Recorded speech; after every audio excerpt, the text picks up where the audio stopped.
السلام علیکم students of second year, یہ آپ کا ایجوکیشن کا لیکچر ہے۔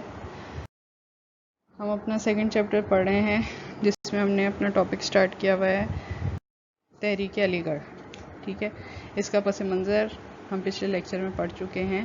آج ہم اس کے تحریک علی گڑھ کے جو مقاصد تھے وہ پڑھیں گے، ٹھیک ہے۔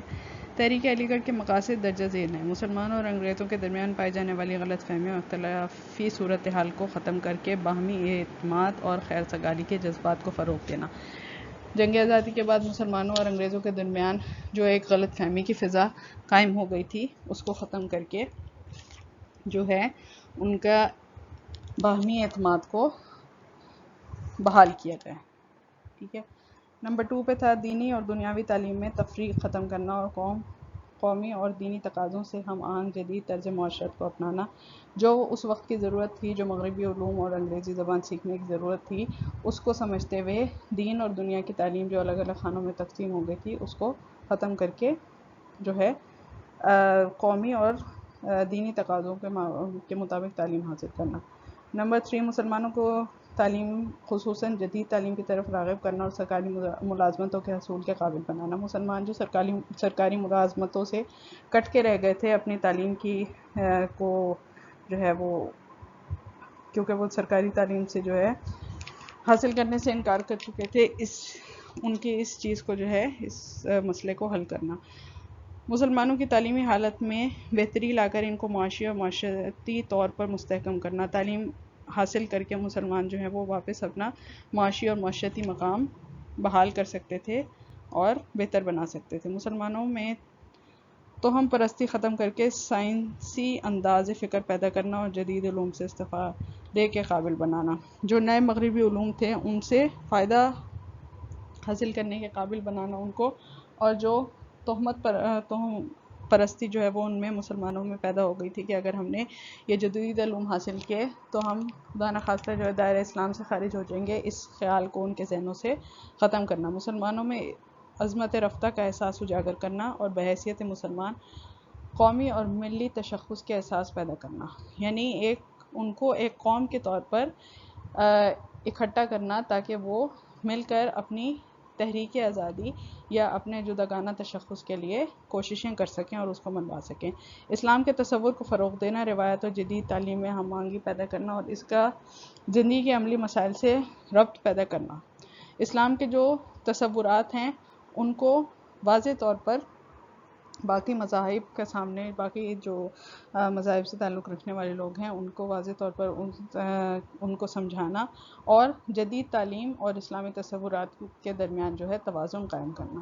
مسلمانوں کو کاروبار، ملازمتوں اور تعلیم کے لیے رہنمائی فراہم کرنا۔ مسلمانوں کو جو ہے جو ان کے کاروبار جو وہ کر رہے ہیں یا ملازمتیں، سرکاری ملازمتیں حاصل کرنا چاہتے ہیں یا تعلیم جو ہے وہ کس قسم کی حاصل کریں اس کے بارے میں ان کو گائیڈنس فراہم کرنا۔ یہ تھے تحریک علی گڑھ کے مقاصد۔ اب ہم پڑھیں گے سر سید احمد خان کی تعلیمی خدمات کیا کیا تھیں۔ نمبر 1 پہ سائنٹیفک سوسائٹی۔ مسلمانوں کو جدید علوم سے آگاہ کرنے کے لیے سر سید احمد خان نے غازی پور میں 1864 میں ایک اور ادارے کی بنیاد رکھی جس کا نام سائنٹیفک سوسائٹی رکھا گیا۔ اس کا بڑا مقصد تھا کہ مستند انگریزی کتب کا اردو ترجمہ شائع کیا جائے تاکہ جن لوگوں کو انگریزی تعلیم حاصل کرنے کا موقع نہیں ملا وہ یورپ کی علمی ترقی سے واقف ہو سکیں۔ دوسرے یہ کہ سوسائٹی ایسا مرکز بن جائے جہاں انگریز اور مقامی لوگ جمع ہو کر مشترکہ مفادات کے بارے میں تبادلہ خیال کر سکیں۔ سائنٹیفک سوسائٹی کا قیام 1864 میں کیا گیا اور ایسی جو انگریزی علوم کی کتب جو تھیں، مشہور کتابیں جو تھیں اور جو مسلمانوں کے لیے مفید ثابت ہو سکتی تھی ان کا جو ہے اردو زبان میں ترجمہ کیا گیا تاکہ برصغیر کے مقامی لوگ ان کو سمجھ کے پڑھ سکیں، مسلمان ان کو سمجھ کے پڑھ سکیں اور استفادہ حاصل کر سکیں۔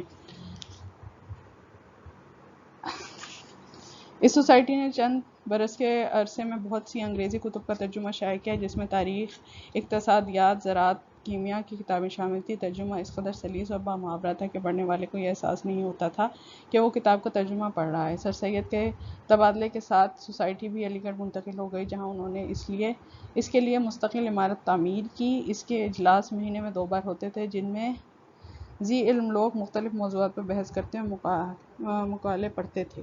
ٹھیک ہے، اس میں بہت سی ایسی کتابوں کا تراجم کیے گئے اور اتنے اچھے طریقے سے کیا گیا کہ لگتا نہیں تھا کہ یہ کسی بک کی ٹرانسلیشن پڑھی جا رہی. نمبر 2 پہ علی گڑھ انسٹیٹیوٹ گزٹ. علی گڑھ انسٹیٹیوٹ گزٹ سائنٹیفک سوسائٹی کے زیر اہتمام 13 مارچ 1866 سے ایک ہفت روزہ اخبار نکلنا شروع ہوا جو علی گڑھ انسٹیٹیوٹ گزٹ کہلایا. یہ اخبار کچھ عرصے بعد سہ روزہ بن گیا. اس کے دو بڑے مقاصد میں انگریزوں کو ہندوستانی باشندوں کے احساسات سے آگاہ کرنا اور ہندوستانیوں کو برطانوی نظام حکومت سے روشناس کرانا شامل تھا.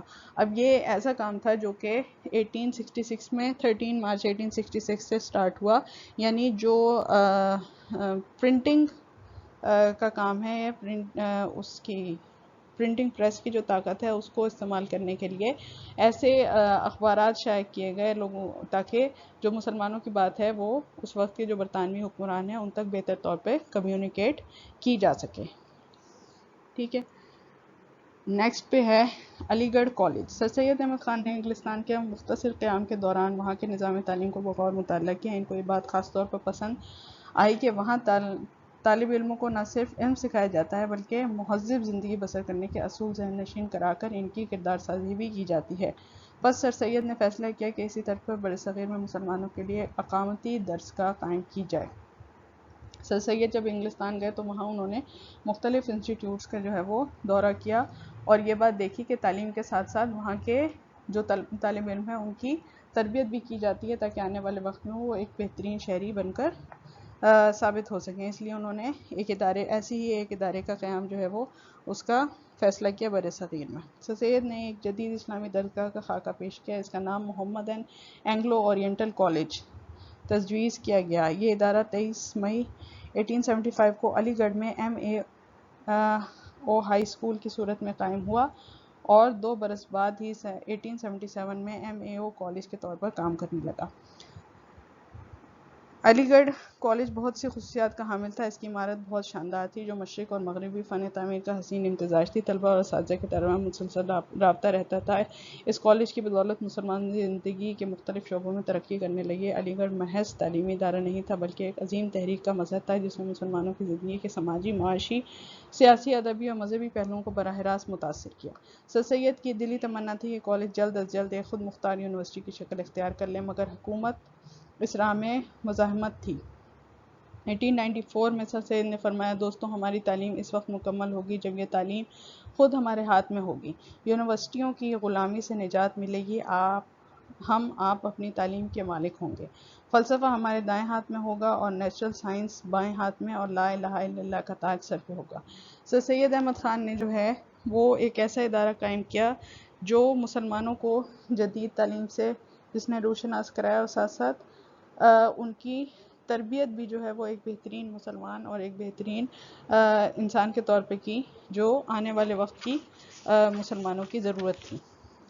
اور اس کی عمارت جو ہے وہ بہت ہی شاندار تھی اور مغرب اور مشرقی طرز کی بنی ہوئی تھی اور اس کے ساتھ ساتھ جو ہے مسلمانوں کی کردار سازی بھی جو ہے وہاں پر کی جاتی تھی.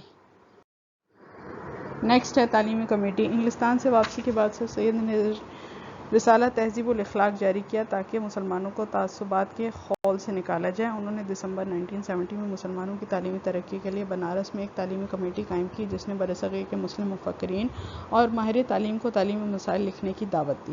ٹھیک ہے، تعلیمی کمیٹی جو ہے انگلستان سے واپس آ کر انہوں نے ایک رسالے کا آغاز کیا جو کہ تہذیب الاخلاق تھا. یعنی مسلمانوں کی جو توہم پرستی ہے یا مغربی علوم کے بارے میں جو ان کے منفی خیالات ہیں ان کو دور کیا جا سکے اور ان کو وقت کی ضرورت کو سمجھتے ہوئے مغربی علوم سے استفادہ حاصل کرنے کے لیے قائل کیا جا سکے. نمبر 5 پہ محمدن ایجوکیشنل کانفرنس. سید احمد خان کا ایک خواب علی گڑھ کالج کی شکل میں پورا ہو چکا تھا مگر وہ کروڑوں فرزندان توحید کی تعلیمی ضروریات پوری کرنے سے قاصر تھے. سر سید چاہتے تھے کہ برصغیر کے تمام مسلمانوں کی تعلیم و تربیت کا مناسب انتظام ہو. اس غرض سے انہوں نے آل انڈیا محمدن ایجوکیشنل کانفرنس کی داغ بل ڈالی جس کا پہلا اجلاس 17 دسمبر 1886 کو ہوا.